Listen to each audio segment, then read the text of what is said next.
My name is Rich Germeau. I live in East Jefferson County, Washington State. I grew up in this area, spent most of my life around here in different parts of Western Washington. And I did live for a few years up in Alaska when I was growing up too. In the year 2000, I was a police officer for the Lapush tribe, or the Quileute tribe on the coast, which is west of Forks by probably about 15 or 16 miles.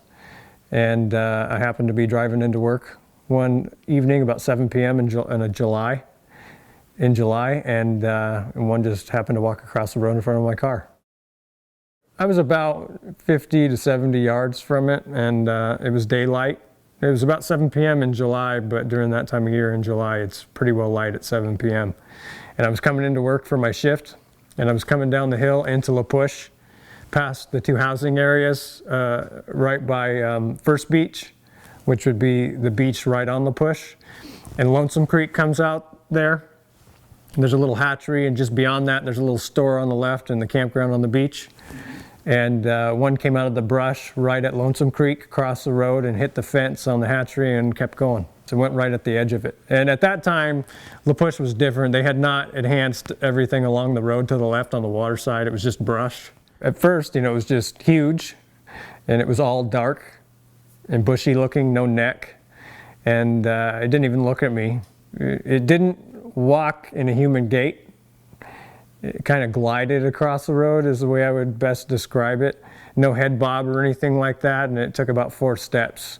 Cleared the road. It wasn't moving, it wasn't running or anything, it was just walking, but it was walking swiftly. You see something like that, it just doesn't, immediately your mind starts working to try to fit it into a box of a known thing to yourself. And it just kept going around and round, and ultimately I knew what it was. I wasn't a believer in anything like that before that had happened, but I couldn't place it anywhere. And I knew what it was, but logically that didn't make any sense. It couldn't be that. And so I tried to go round and round. I stopped my car in the middle of the road, and this all happened quickly, and I was frightened, nervous right away when I saw it because it was just a shock. And I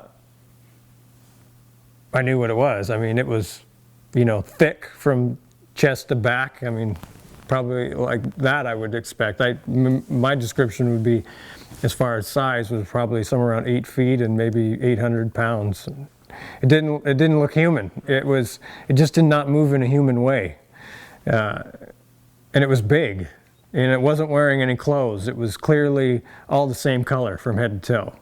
No shoes, no nothing. And it was large, and it was the kind of thing that there's obvious markers in the movement of it that makes you identify that it's not a human being. It's something else. And so you're trying to classify it into some known category, but you can't do it.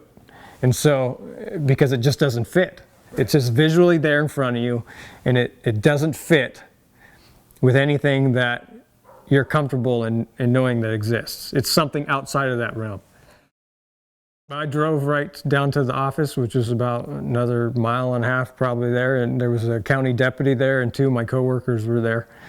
And I walked in, and I kind of looked shooken up, I think, and they asked me, "What happened to you?" And I said, "You'll never believe what just happened." I said, "I just seen a Bigfoot at Lonesome Creek." And they kind of laughed at me, and the deputy did, and they were kind of taken back a bit. And after we talked for a little while, one of my other coworkers had told me that him and the guy was actually giving me a lot of trouble. They were up 4-wheel, and they used to have a 4-wheel drive club in town where they had Suzuki Samurais, and this was back in around 2000, in 2000, and they had been up in the Clawad drainage, which is outside of Forks, and they had found 2 sets of tracks, and they all told each other they weren't going to tell anybody. But then we went back, where I didn't go with him because I was too afraid. But the guy who was telling me that, he went back and tried to find tracks where I had seen it and couldn't find anything. There was another sighting that happened at the Hoh River a few weeks before that. It was called the Gene Sampson incident, where they had an incident outside his house, and there was a bunch of documented footprints and everything like that down there. And it's only about 10 miles south of there. Okay. And not that they may or may not be related. the two incidents. But no, I wasn't involved in Bigfoot research or anything like that at all after that. It changed my behavior because I spent a lot of time in the woods out there by myself. I fished all the time, mostly alone, and I went to a lot of remote places on the peninsula where I'd walk miles and miles with no trails and stuff, just on the river, steelhead fishing and stuff like that. And after I'd seen it, I felt really vulnerable because there was a realization that something that wasn't supposed to be real was real. Yeah. And this thing is big and powerful and humanoid, and potentially very intelligent, you know, and it just made me realize that if something like this was out there and it wanted to make you disappear, that it could, and there was absolutely nothing that you could do to stop that from happening. For a long time, for a matter of years, I really didn't want to go anywhere alone, or I wouldn't go very far by myself, just because I was aware of that.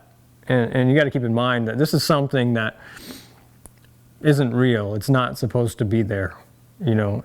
And I also, right away afterwards, I felt betrayal. I felt as if I was being betrayed because I obviously wasn't the first professional to see something like this, you know, and I wanted to know.